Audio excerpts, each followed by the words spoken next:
nagtatrabaho araw-gabi.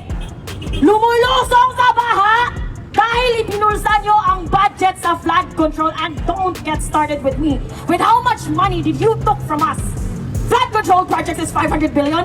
PhilHealth funds is 60 plus billion. GSAS, SSS, PDIC, you're not supposed to take those money, especially PhilHealth. It is unconstitutional to take excess money from PhilHealth and put it in the fucking infrastructure na ghost project naman. Do you think we're bobos? No, we're not.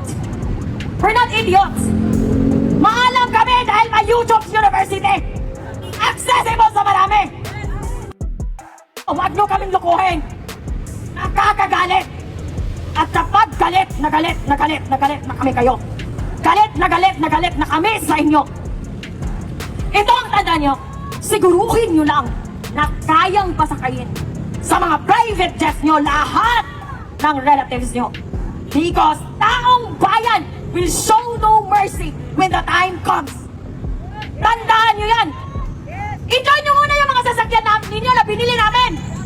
Enjoy nyo muna yung mga bahay nyo na binili namin. Kaya pala ang hirap-hirap. Ni as a virtual assistant, ang hirap-hirap magbakasyon.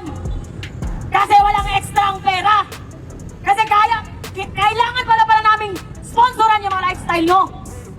We sponsored your fucking lavish lifestyle without our consent, and that's evil. Evil!